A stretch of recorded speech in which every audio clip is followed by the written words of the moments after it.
तो फाइनली आप सभी को जय हिंद मेरे इस प्यारे यूट्यूब चैनल पर स्वागत है। तो आप लगातार देख रहे हैं कि इस चैनल से जीके जीएस का सीरीज दिया जाता है जो सभी परीक्षाओं के लिए महत्वपूर्ण है।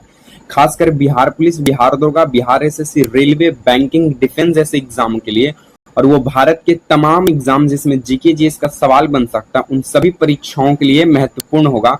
क्योंकि यहाँ पे जो भी सवाल कराए जाते हैं जीके जीएस का वो सभी प्रीवियस ईयर पर आधारित प्रश्न रहते हैं, यानी PYQs रहते हैं, और वो कहीं ना कहीं किसी एग्जाम में पूछ चुका होता है। ठीक है, तो चलिए आपकी समय की बर्बादी ना करते हुए एक मोटिवेशनल कोर्स से हम शुरुआत करना चाहेंगे कि मायूस मत होना जिंदगी से। क्या कि मायूस मत होना जिंदगी से, कभी भी किसी भी वक्त तेरा नाम बन सकता है। अगर दिल में है आग तो हौसला है बुलंद, तो अखबार बेचने वाला बच्चा भी अब्दुल कलाम बन सकता है।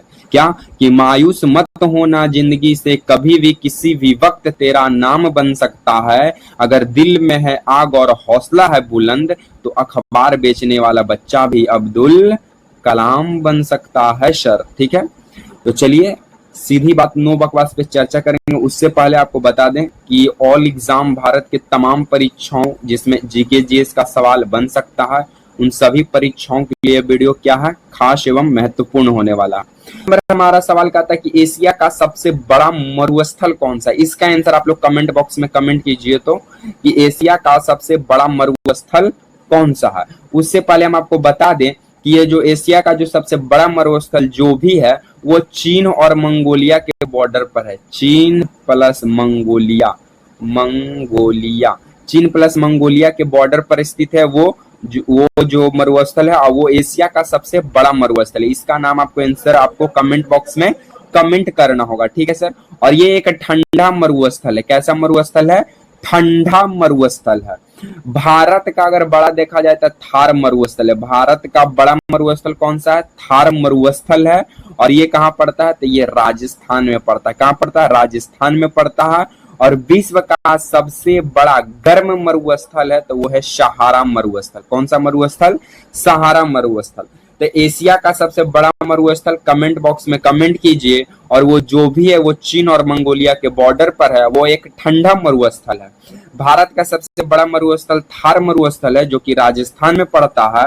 और विश्व का सबसे बड़ा गर्म मरुस्थल सहारा मरुस्थल है सर। तो आपको मरुस्थल से आपको इतना सवाल तो याद कर ही जाना है एग्जाम के लिए। ठीक है, चलिए हम लोग तीसरा नंबर सवाल देख लेते हैं।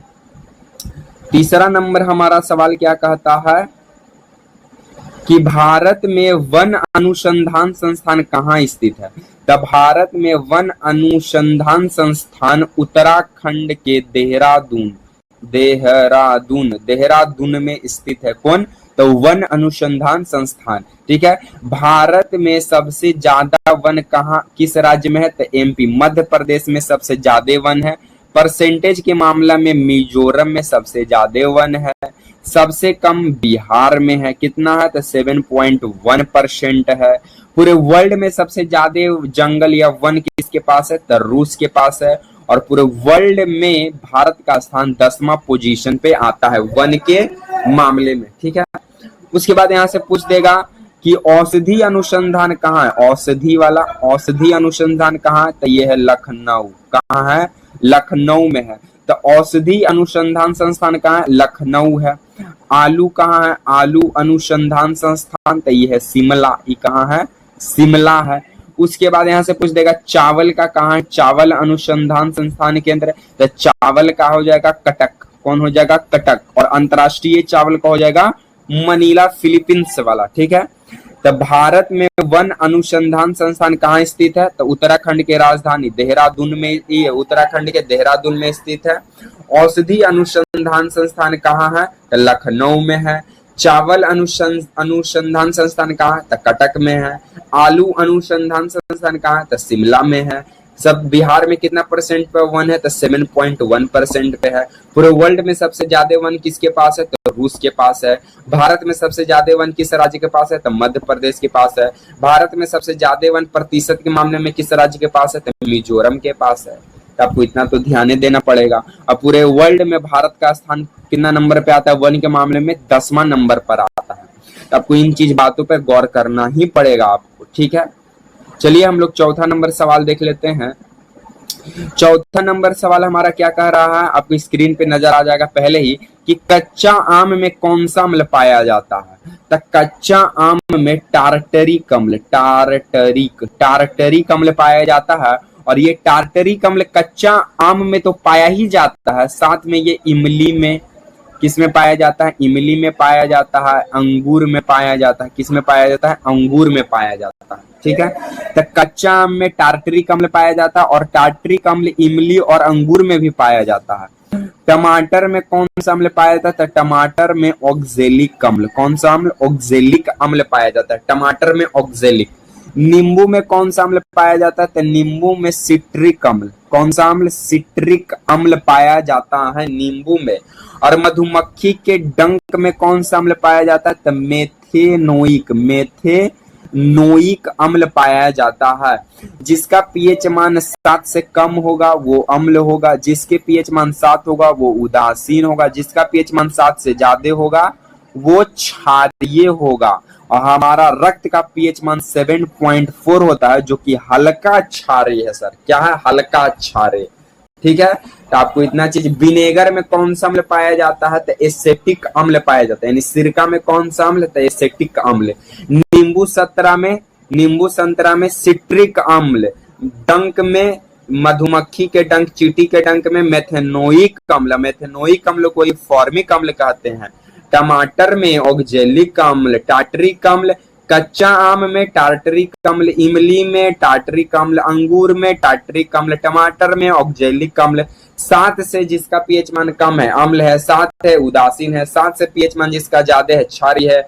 और पीएच मान का खोज किया था सोरेनसन नामक वैज्ञानिक। कौन किया था, सोरेनसन नामक वैज्ञानिक किया था। चलिए 5वां नंबर हम लोग सवाल देख लेते हैं। 5वां नंबर सवाल का था कि 1938 में कांग्रेस का अधिवेशन हुआ था, एकदम हुआ था, कैसे न हुआ था। तो 1938 में हरिपुरा अधिवेशन हुआ था। कौन सा अधिवेशन हुआ था, हरिपुरा अधिवेशन हुआ था। और इसकी अध्यक्षता सुभाष चंद्र बोस किए थे। तो 1938 में कांग्रेस का अधिवेशन हरिपुरा अधिवेशन होता है और इसकी अध्यक्षता सुभाष चंद्र बोस करते हैं। और 1939 में सुभाष चंद्र बोस कांग्रेस को छोड़ देते हैं। क्या कर देते हैं, छोड़ देते हैं। और जाकर 3 मई 1939 को जाकर फॉरवर्ड ब्लॉक की स्थापना करते हैं। किस ब्लॉक की, फॉरवर्ड ब्लॉक की स्थापना करते हैं। तो 1938 में हरिपुरा अधिवेशन होता है जिसकी अध्यक्षता सुभाष चंद्र बोस करते हैं। और 1939 में सुभाष चंद्र बोस कांग्रेस को छोड़ देते हैं और 3 मई 1939 को सुभाष चंद्र बोस फॉरवर्ड ब्लॉक की स्थापना करते हैं। किस ब्लॉक की, फॉरवर्ड ब्लॉक की। तो आपसे सवाल पूछेगा कि बताइए कांग्रेस को जब सुभाष चंद्र बोस छोड़े थे तो किस ब्लॉक, किस संस्था की स्थापना किए, तो फॉरवर्ड ब्लॉक। कब किए, तो 3 मई 1939 को किए थे। ठीक है, चलिए हम लोग 6ठा नंबर सवालों की ओर आगे बढ़ जाते हैं। 6ठा नंबर सवाल से आपको रूबरू दिखा देते हैं। पहले ही क्या बोलता है 6ठा नंबर, कि मैकेलाइट किस धातु का अयस्क है। तो मैकेलाइट तांबा धातु का अयस्क है। किस धातु का अयस्क है, तांबा धातु का अयस्क है। कौन, मैकेलाइट। उसके बाद चाल्कोपेराइट, चाल्कोपीराइट भी किसका है, तांबा का है। उसके बाद क्यूपराइट भी किसका है, तांबा का है।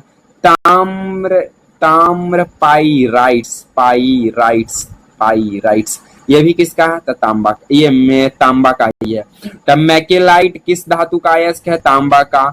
चाल्कोपेराइट तांबा का, क्यूपेराइट तांबा का, ताम्रपाइराइट तांबा का। तांबा का ये सब क्या है, प्रमुख अयस्क है जो आपको ध्यान में ही रखना पड़ेगा। ठीक है, ना रखिएगा सिलेक्शन के चांस से कम बन जाएगा सर। ठीक है, चलिए 7वां नंबर सवालों की ओर अग्रसर हो जाते हैं। 7वां नंबर हमारा सवाल का था कि सोपानी कृषि किस राज्य में प्रचलित है। तो देखिए सोपानी कृषि को हम लोग सीढ़ी नुमा कृषि भी कहते हैं। कौन नुमा कृषि, तो सीढ़ी नुमा कृषि कहते हैं। और ये सोपानी कृषि खास कर उस पहाड़ी क्षेत्रों में किया जाता है। किस क्षेत्रों में, पहाड़ी क्षेत्रों में, खासकर उत्तराखंड, हिमाचल प्रदेश जैसे इलाकों में किया जाता है। और सुपानी कृषि करने से मृदा अपरदन यानी मृदा अपरदन पर रोक लग जाता है, मृदा अपरदन पर रोक लग जाता है। तो सुपानी कृषि को सीढ़ी नुमा कृषि भी कहते हैं इस तरह का, और ये सोपानी कृषि को सीढ़ी नुमा कृषि भी कहते हैं। सोपानी कृषि पहाड़ी क्षेत्रों में खासकर की जाती है, खासकर उत्तराखंड, हिमाचल प्रदेश जैसे राज्यों में, और सोपानी कृषि करने से मृदा अपरदन पर रोक होता है। ठीक है, तो आपको इतना चीज सोपानी कृषि से याद रखिएगा। ठीक है, चलिए 8वां नंबर हम लोग सवाल देख लेते हैं। 8वां नंबर हमारा सवाल क्या कहता है कि किस खनिज को उद्योगों का जननी कहा जाता है? तो वो है लोहा। लोहा को उद्योगों का जननी कहा जाता है। लोहा का जो प्रमुख अयस्क आपको देखने को मिलेगा वो है haematite, haematite, haematite, magnetite, magnetite, magnetite, limonite, limonite, limonite और सीडेराइट, सीडेराइट। तो लोहा के 4 अयस्क होता है। लोहा के कई अयस्क? 4 अयस्क, हेमाटाइट, मैग्नेटाइट, लिमोनाइट, सीडेराइट। ठीक है, आपको ये चीज ध्यान देना पड़ेगा कि लोहा का 4 अयस्क, हेमाटाइट, सीडेराइट, मैग्नेटाइट, लिमोनाइट। अब भारत में लोहा के अयस्क का सर्वाधिक उत्पादन उड़ीसा राज्य करता है, जिसका पुराना नाम कलिंग हुआ करता था। क्या हुआ करता था? कलिंग हुआ करता था। तो आपको इतना चीज यहाँ से याद करना पड़ेगा कि उद्योगों का जननी लोहा को ही कहा जाता है। चलिए 9वां नंबर सवालों की ओर हम लोग अग्रसर हो जाते हैं। 9वां नंबर हमारा सवाल क्या कहता है कि भारत में नीति आयोग की स्थापना कब हुआ? आपको इससे पहले ये जानना पड़ेगा कि भारत में योजना आयोग होता था। कौन सा आयोग? योजना आयोग। और योजना आयोग की स्थापना 15 मार्च 1950 को एनडी यानी नई दिल्ली में किया गया था। तो योजना आयोग की स्थापना कब किया गया? 15 मार्च 1950 को नई दिल्ली में किया गया। और योजना आयोग के अध्यक्ष कौन होते हैं? तो भारत के उस समय के प्रधानमंत्री होते हैं, जो भी हो। अभी वर्तमान में नरेंद्र मोदी हैं योजना आयोग के अध्यक्ष। फिर योजना आयोग के नाम बदलकर नीति आयोग लाया गया। कौन आयोग? नीति आयोग। और नीति आयोग की स्थापना 15 मार्च 1 जनवरी 1 सेकंड हम यहाँ पे इरेज कर देते हैं। 1 सेकंड, यहाँ पे 1 जनवरी हो जाएगा। ठीक है, तो कब होता है? 1 जनवरी 2015 को इसकी स्थापना किया जाता है। और इसका भी अध्यक्ष कौन होता है? तो पीएम होता है। तो भारत में नीति आयोग की स्थापना 1 जनवरी 2015 को हुआ। और योजना आयोग की स्थापना 15 मार्च 1950 को नई दिल्ली में हुआ। और इसका अध्यक्ष पीएम होते हैं, और नीति आयोग के भी अध्यक्ष पीएम होते हैं। तो चलिए इस सीरीज का लास्ट प्रश्न 10वां नंबर हम लोग सवाल को देख लेते हैं। 10वां नंबर हमारा सवाल का था कि टिहरी बांध किस नदी पर स्थित है? तो टिहरी बांध है उत्तराखंड में। कहाँ पे है? उत्तराखंड में है। और टिहरी बांध भारत का सबसे लंबा बांध है। भारत का सबसे लंबा बांध टिहरी बांध है, और टिहरी बांध उत्तराखंड में है। और जो टिहरी बांध है ये भागीरथी, कौन नदी? भागीरथी नदी और प्लस विलांगना नदी के तट पर, यानी हम कह सकते हैं संगम पर बनाया गया है। भारत का सबसे लंबा बांध टिहरी बांध उत्तराखंड के अंदर भागीरथी और विलांगना नदी के संगम पर बनाया गया है। कौन? टिहरी बांध। और भारत का सबसे लंबा बांध हो जाएगा आपका हीराकुंड बांध। कौन बांध? हीराकुंड बांध, जो कि महानदी उड़ीसा में स्थित है। कहाँ पे है? उड़ीसा में स्थित है। तो आज को हम सीरीज को यहीं पे समाप्त करते हैं।